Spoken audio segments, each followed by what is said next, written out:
गांव कामाख्यापुर अपनी तांत्रिक शक्तियों और रहस्यमयी घटनाओं के लिए प्रसिद्ध था। यहाँ के लोग देवी देवताओं की उपासना करते थे, लेकिन एक दिन कुछ ऐसा हुआ जिसने पूरे गांव को भय में डाल दिया। राघव, जो एक सामान्य युवक था, अचानक से भविष्य देखने लगा। पहले तो उसे यह कोई भ्रम लगा, लेकिन जब उसने अपने देखे हुए दृश्यों को सच होते देखा तो वह डर गया। अगर यह शक्ति मेरे पास आई है तो जरूर इसका कोई कारण होगा, उसने सोचा। राघव को बार बार एक ही दृश्य दिख रहा था।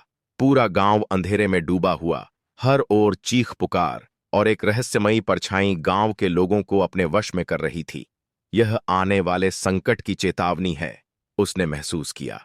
डर से कांपते हुए वह गांव के सबसे पुराने तांत्रिक बाबा अग्निदत्त के पास पहुंचा। बाबा, मुझे अजीब अजीब दृश्य दिख रहे हैं। भविष्य में गांव पर कोई भयानक आपदा आने वाली है। बाबा ने गहरी सांस ली और बोले, अगर तुम्हें यह शक्ति मिली है तो इसका मतलब है कि तुम्हें इसका उपयोग करना सीखना होगा। पर याद रखो, तांत्रिक शक्तियां खेल नहीं हैं। राघव ने दृढ़ निश्चय कर लिया। उसे तंत्र मंत्र की साधना करनी होगी और इसके लिए उसे महाकाली की आराधना करनी होगी। लेकिन जब उसने पूजा शुरू की तो एक अजीब घटना हुई। काली मां की मूर्ति मंदिर से गायब हो गई। पूरे गांव में हड़कंप मच गया। काली मां की मूर्ति कैसे गायब हो सकती है? यह अशुभ संकेत है, गांव के बुजुर्गों ने कहा। यह जरूर किसी तांत्रिक शक्ति का काम है। राघव का मन घबराने लगा। उसने महसूस किया कि यह सब उसी की साधना शुरू करने के बाद हुआ था। बाबा अग्निदत्त ने कहा, अगर तुम्हें तंत्र विद्या सीखनी है तो तुम्हें श्मशान जाना होगा। वहीं से काली मां की मूर्ति का पता चल सकता है। राघव ने रात के अंधेरे में श्मशान की ओर कदम बढ़ाए। जैसे ही वह वहां पहुंचा, एक भयानक ठंडक उसके शरीर में उतर गई। चारों ओर चिताओं की राख हवा में उड़ रही थी और रहस्यमयी मंत्रों की गूंज सुनाई। एक अज्ञात शक्ति ने उसे घेर लिया। किसी की आंखें अंधेरे में चमक रही थीं। तू यहां क्यों आया है? एक गहरी भयावह आवाज गूंजी। राघव कांप उठा। मैं मां काली की पूजा कर रहा था, लेकिन उनकी मूर्ति गायब हो गई। हाँ, हाँ, हाँ, हाँ। मूर्ख, जो खो गया है उसे पाने के लिए बलिदान देना पड़ता है। क्या तुझे बलिदान देने की हिम्मत है? राघव के रोंगटे खड़े हो गए। वह जानता था कि अब वह तंत्र मंत्र के ऐसे खेल में फंस चुका है जहां पीछे हटना संभव नहीं था। राघव ने बाबा अग्निदत्त से बलिदान की सच्चाई पूछी।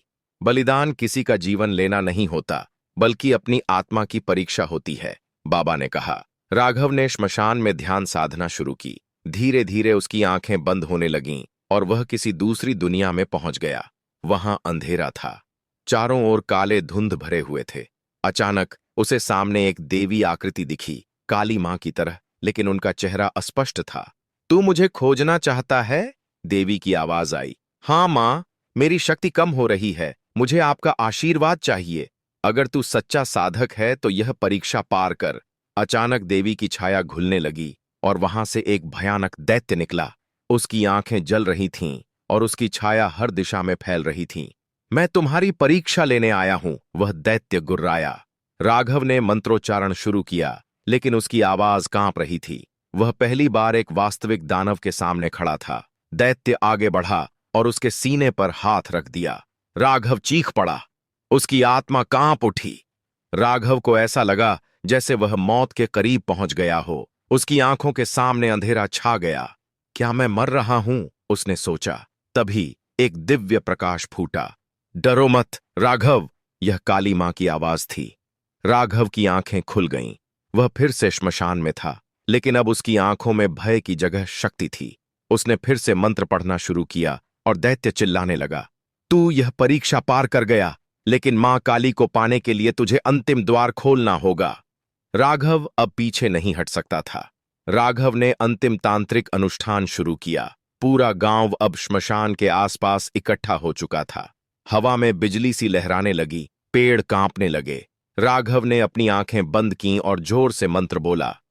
एयूएम क्रीं काली, एयूएम क्रीं काली।